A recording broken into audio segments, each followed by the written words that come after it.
Hello అండి. So నేను doctor Soumya Akkineni women's హాస్పిటల్లో ఫర్టిలిటీ కన్సల్టెంట్‌గా చేస్తున్నానండి. సో ఇప్పుడు నేను మీకు అన్‌ఎక్స్‌ప్లెయిన్డ్ ఇన్‌ఫర్టిలిటీ ఇది చాలా మందికి ఒక తలనొప్పిలాగా అనిపిస్తది. డాక్టర్ దగ్గరికెళ్తే మాకేం ప్రాబ్లమ్ లేదంటున్నారు. బట్ మాకు పిల్లలు అవ్వట్లేదు అనేది చాలా మందికి ఉండే క్వెషన్. సో దాని గురించి ఇవాళ మనం తెలుసుకుందాము. సో అసలు అన్‌ఎక్స్‌ప్లెయిన్డ్ ఇన్‌ఫర్టిలిటీ అంటే ఏంటి? అది దానికి మనం నెక్స్ట్ ట్రీట్మెంట్స్ ఎట్లా చేసుకోవచ్చు, మనకి ప్రెగ్నెన్సీ ఛాన్సెస్ ఎంత ఉంటాయి దాంట్లో అనేవి మనం తెలుసుకుందాము. సో అన్ఎక్స్ప్లెయిన్డ్ ఇన్ఫర్టిలిటీ అంటే ఇప్పుడు ఒక 6 months if you're older then 35 years కన్నా పెద్దవాళ్ళు అయితే 6 months ట్రై చేసి ప్రెగ్నెన్సీ రాలేదు, ఓవులేషన్ అవుతుంది, స్పర్మ్ పారామీటర్స్ నార్మల్గా ఉన్నాయి, ట్యూబ్స్ నార్మల్గా ఉన్నాయి అని అనుకున్నప్పుడు మనకి ఇంకా ప్రెగ్నెన్సీ రాలేదంటే అప్పుడు అన్ఎక్స్ప్లెయిన్డ్ ఇన్ఫర్టిలిటీ అంటాము. ఒకవేళ 35 years కన్నా తక్కువ ఏజ్ వాళ్ళైతే కనుక అప్పుడు వాళ్ళకి ఒక 1 year అంతా ట్రై చేసి అన్ని టెస్ట్లు నార్మల్గా ఉన్నా ప్రెగ్నెన్సీ రావట్లేదంటే అన్ఎక్స్ప్లెయిన్డ్ ఇన్ఫర్టిలిటీ అని అంటాం. సో ఈ అన్ఎక్స్ప్లెయిన్డ్ ఇన్ఫర్టిలిటీని అని మనకి ఎప్పుడు చెప్తారు డాక్టరు అంటే సో యూజువల్గా మనం విమెన్లో చేసే టెస్ట్ ఏంటి అంటే హార్మోనల్ అనాలిసిస్ ఒకటి చేస్తాము. పీరియడ్స్ వచ్చిన 2nd day కానీ 3rd day కానీ FSH హార్మోన్స్, దాని తర్వాత ఈ థైరాయిడ్, ప్రొలాక్టిన్ లాంటి హార్మోన్స్, ఇంకా హోమోసిస్టీన్, దాని తర్వాత ఈ మన నార్మల్ షుగర్ వాల్యూస్ అవి ఎట్లా ఉన్నాయి, ఇంకా ట్యూబల్ టెస్ట్ చేసుకుంటాము, యాంటీములేరియన్ హార్మోన్ టెస్ట్ చేస్తాము. సో దాని తర్వాత ఎగ్ రిజర్వ్స్ అంతా నార్మల్గా ఉన్నాయి. నెక్స్ట్ లెవెల్ టెస్ట్ వచ్చేసి ట్యూబల్ టెస్ట్.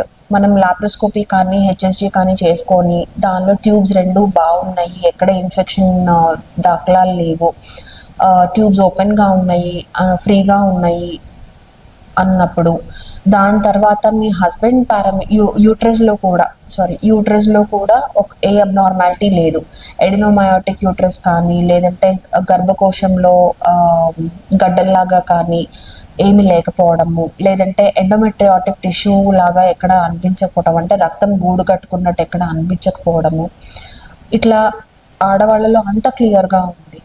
సో అలాగే మేల్ పార్ట్నర్లో కూడా ఎటువంటి సీమెన్లో అబ్నార్మాలిటీస్ లేవు, అంటే కౌంట్ బాగుంది, మొటిలిటీ బాగుంది, మార్ఫాలజీ బాగుంది, డౌట్ ఉండి మనం DNA ఫ్రాగ్మెంటేషన్ ఇండెక్స్ చేసినా అది కూడా నార్మల్గా ఉంది అనుకున్నప్పుడు అయినా మనం నార్మల్గా ట్రై చేసి ప్రెగ్నెన్సీ రాకపోతే అప్పుడు మనం అన్ఎక్స్ప్లెయిన్డ్ ఇన్ఫర్టిలిటీ అని అంటామండి. సో ఈ అన్ఎక్స్ప్లెయిన్డ్ ఇన్ఫర్టిలిటీ అనేది మనం ఎప్పుడు కన్ఫర్మ్ చేస్తాము, ఇట్లా మనకి ప్రెగ్నెన్సీ రానప్పుడు. సో నెక్స్ట్ స్టెప్ ఏం చేస్తాం, ప్రైమరీగా మనకి ఓవులేషన్ ఇండక్షన్ మెడిసిన్స్ ఉంటాయి, టాబ్లెట్స్, క్లోమిఫెన్ సిట్రేట్ లాంటివి. సో మనం ఆ టాబ్లెట్స్ ఇచ్చిన తర్వాత వాళ్ళకి ఎగ్ టైంకి రిలీజ్ అవుతుందా, సో టైంకి ఇంటర్కోర్స్ చేస్తున్నారా లేదా అనేవి కూడా చూసి దాన్ని బట్టి మనం ప్రెగ్నెన్సీ 3 monthsకి రాకపోతే నెక్స్ట్ స్టెప్కి మనం మూవ్ ఆన్ అవుతాం. సో నెక్స్ట్ స్టెప్ ఏంటి అంటే ఇంట్రాయూట్రైన్ ఇన్సెమినేషన్ అంటే IUI. సో IUIస్కి వచ్చేపాటికి మనం ఏం చేస్తాము, నార్మల్గా మన కలిసినప్పుడు స్పర్మ్స్ వెజైనాలో డిపాజిట్ అయితే మనం నెక్స్ట్ స్టెప్ అంటే ఒక సర్వైకల్ లెవెల్లో ఏదైనా చిన్న చిన్న ప్రాబ్లమ్స్ ఉంటే వాటిని బైపాస్ చేసి మనము యూట్రస్లో మనం సీమెన్ని వదిలిపెడతాము. సో దానివల్ల ఏంటంటే స్పర్మ్ ట్రావెల్ చేయాల్సిన డిస్టెన్స్ తగ్గుతుంది, అలాగే స్పర్మ్స్ ఎగ్ని రీచ్ అవ్వడానికి ఎక్కువ ఛాన్సెస్ ఉంటాయి. సో ఏమన్నా మైనర్ ప్రాబ్లమ్స్ ఉంటే కనుక మనకి సర్వైకల్ రీజన్లో కానీ లేదంటే సర్వైకల్ మ్యూకస్ బ్యారియర్లో కానీ వాటిని బేసికల్గా మనం ఓవర్కమ్ చేస్తాం. సో అట్లా యూజువల్గా మనము 3 to 6 cycles వరకు IUIs కూడా ట్రై చేస్తాము.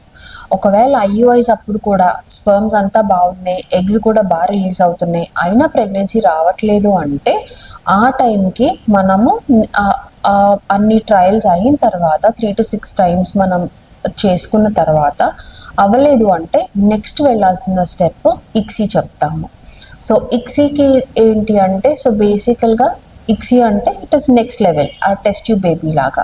సో దానిలో మనం ఏంటి, పేషెంట్వి మనం ఎగ్స్ బయటకు తీస్తాము, అలాగే హస్బెండ్ స్పర్మ్స్ కూడా మనం బయటకు తీసుకుంటాము. సో మనకి దీనిలో ఏంటి అంటే ఎగ్ క్వాలిటీ అనేది ఎట్లా ఉందనేది తెలుస్తుంది. సో టైమ్ ఇంటర్ కోర్స్లో కానీ లేదంటే ఐయుఐ సైకిల్స్లో మనకి ఎగ్ క్వాలిటీ గురించి పెద్దగా తెలియదు. ఓన్లీ ఎగ్ రిలీజ్ అవుతుందా లేదా అన్నది వరకే తెలుస్తుంది. సో ఇక్సీలో ఏం చేయాలంటే కనుక మనం ఎగ్ బయట తీసి ఫస్ట్ దాని చుట్టూ ఉన్న సెల్స్ని రిమూవ్ చేసి దానిలో మనకి ఎగ్ క్వాలిటీ ఎట్లా ఉంది అనేది మనం చూస్తాం. సో ఒకవేళ అక్కడ ఏదైనా ప్రాబ్లం ఉంటే ప్రాబబ్లీ దట్ ఆ రీజన్ వల్ల మనకి ప్రెగ్నెన్సీ వచ్చి ఉండకపోవచ్చు. ఇంకొకటి స్పర్మ్ కూడా ఎట్లా ఉంది అనేది మనకు తెలుస్తుంది.